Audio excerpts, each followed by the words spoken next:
All right, so we have a bit of a predicament here.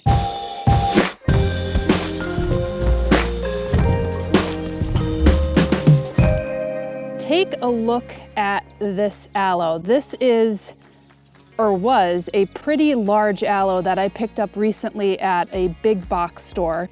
They had a number of amazing succulents, and I was like, wow, my eyes got wide, and I was like, oh, I'd love to pick up some of those to do some container planting around the house and to have some of the bigger succulents outside. And this was really beautiful. I didn't see anything that was terribly wrong with it. And I left for a week and I had Sonder water my plants, but don't jump to any conclusions because I don't think he did this. I did ask him though, because I was like, the first thing I saw was, oh my God, you watered it on the top and the water just sat there like a bromeliad and it just started to rot the main rosette, the mother plant of this aloe. And he said, no, I didn't water it. You told me not to, so I didn't. So then we started to look for maybe a leak coming from the ceiling where water could have dripped, and none was found. So I concluded that this probably had rot somewhere starting at some point. And like I said, when I picked it up from the big box store, it's not like I probably gave it like a really good once over. There could have been just like a tiny bit of rot starting on the leaf, and it just expanded from there after a week. So I was, kind of a bit disappointed and mortified. I could have maybe saved maybe more of these aloes. I'm hoping that I can. And so what we're gonna do today is I'm gonna take this aloe out.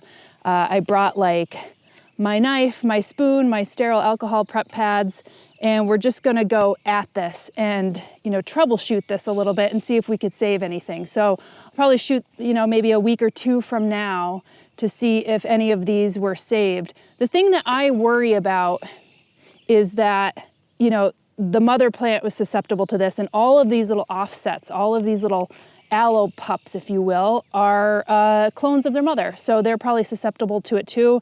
And I'm not sure if it's starting on the leaf or in the root or both. And if I was able to attack this earlier, I probably could save more little aloe pups, if any at all. So that's what we're gonna do today.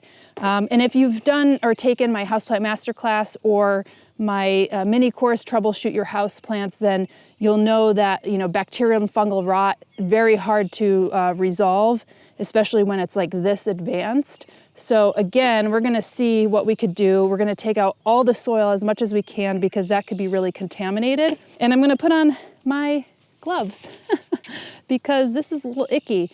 I did take out some of the leaves of this rosette of this mother plant earlier, just because I didn't want it sit there, but I then was like, I should probably film this. And like I said, I could have probably taken care of this a little bit earlier, but I couldn't film earlier and I wanted you to see this, hence the challenges that we have. So I'm just gonna go for it. I'm gonna squeeze this out. And I would compost this soil, basically I'm gonna try to get some of it in here. And am I worried that the bacteria will exist afterwards? I think if the compost gets hot enough, like at that nice 150-degree temperature, then you're not gonna have to worry about it. Ooh, there's some really good roots in here. Let me show you these. Look at that. Look at those roots. Those are pretty nice. Let me see if I could see what's going on in here. Oh, yeah. I mean, this is, let me get close so you could see what I'm seeing. Okay, you see all this right at the base. These are looking all pretty gross. Maybe not all, but quite a bit of them. So I'm gonna see if any of these could be saved, because even if there's a little bit of rot on one of these plants, which again could have happened with a mother plant, and I'm not gonna blame anybody because this could happen to anybody, but I will also say that the big box stores are not necessarily the best caretakers of plants to begin with, and somebody could have overwatered this thing, blindly, and then it dried out, and then you look at it and it looks perfect, and then by the time you get it home, it starts to rot on you, and you're like, hey, what happened? What did I do? But I definitely want to try to save some because you want to recoup the loss. You know, you did buy the plant. You have to figure out whether it's best to try to save it or whether you should toss it away. Oh my God, it's so squishy. So let me see if I could just start cutting away. So this is already clean, but once I start cutting into this, I'm gonna have to use those sterile prep pads. Yeah, these are all pretty gross. Now, if I cut out some of these and they look good, like this one even has a root on it, put this into a new pot with some new potting medium and then observe it. Observe it for like 1 to 2 weeks and see if it starts to deteriorate. If it starts to deteriorate similarly to what we're seeing here, then I think the best thing to do is actually just compost it. All right, let's see if we can get this very toxic mother plant out of the way. Oh, it's making my, ooh, it's really nasty. I mean, look, it looks like an artichoke. It looks just like a very gross artichoke. That one I think I could have saved, that one right there, the first one that I was showing you. All these things, look at that was so sad. This one doesn't look that bad. This one might be a possibility. Let's see if I could get a root with this. All right, so let me just cut into here. The problem is if this is rotted at the base, which part of this looks like it's rotted at the base. It looks like it started in the base of that mother plant. So sad because I think all of this has to go. Oh boy, it does smell a little bad too, unfortunately. And like I said, if I caught this earlier, I may have been able to save more. But you know, when you're working with plants, especially plants like this, you know, you're gonna win some and you're gonna lose some. And we'll come back in a week and we'll see if we're able to save them. So this is the first one that I had. And it looks pretty decent and has a nice root on it. So if we give this new soil, then I think that this could be hopefully salvageable. We have this one as well, which is a little bit more suspect to me. It's got a smaller root and it looks like it had some of that rot below. So this is going to be a total science experiment, essentially. I mean, I would love to hear from you if you've ever had something like this happen to your plants and you've tried to save them and if you were successful.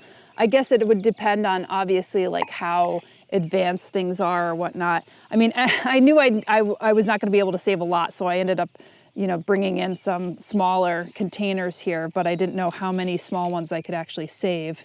So I have these guys. I just have this little grid that I'm going to put down below, and I'm going to use some of this succulent soil. I put in a little bit of extra perlite as well.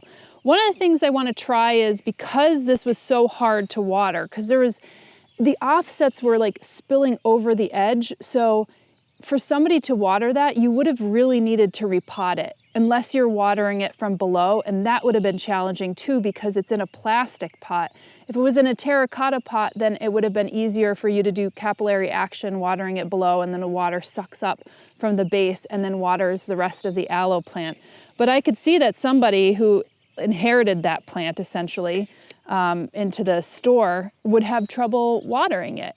So when I saw that, you know, spilling over, and I was like, wow, that's a big plant. My plan was to take the plants that I bought to plant them up into slightly larger patio planters, pots, so that I could water them more easily and have some soil off to the side, and maybe even take off some of the offsets from the mother plant, like which I'm doing right now. So I'm gonna drop this one in here. Again, this is gonna be an experiment. The other one, I'm gonna do a little bit more perlite, and I'm gonna leave them outside in a covered area. Okay, so what I'm gonna do here is mix it up.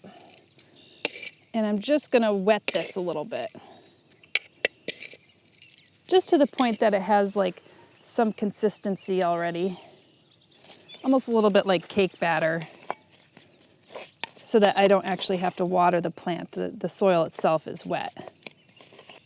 I could have went with maybe a longer pot with this, but this is just and experiment, because who knows if these are even going to survive. And we're kind of like starting from zero again, which, you know, I'm kind of getting used to, because a lot of my plants in Brooklyn, which I'm moving over, some of them are just way too big for me to tote over, whether I'm toting them over on a bus or in a car, or so I'm just like cutting a bunch of them back and just taking cuttings.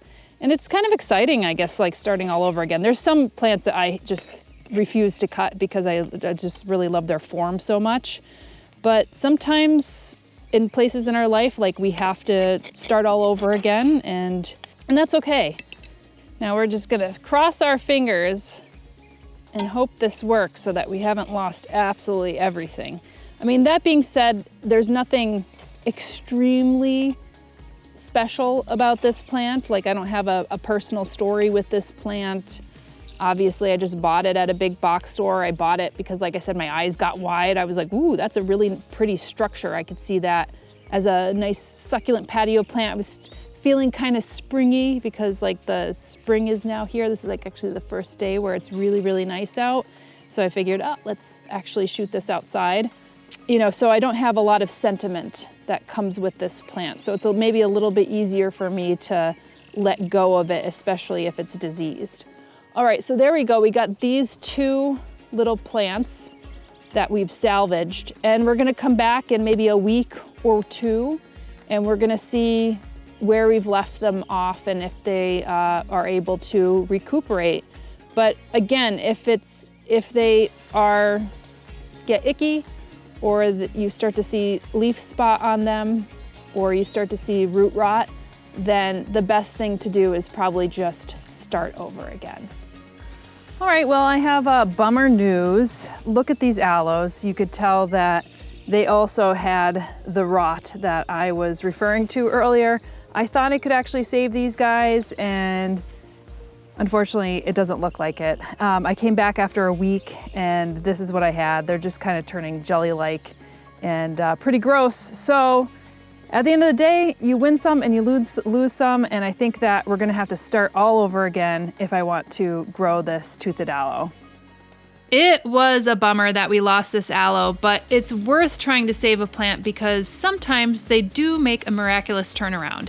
If anything, I hope this showed you some of the thought process that goes behind troubleshooting a plant, and something to relate to when you do lose a plant, which is part of plant parenthood for sure.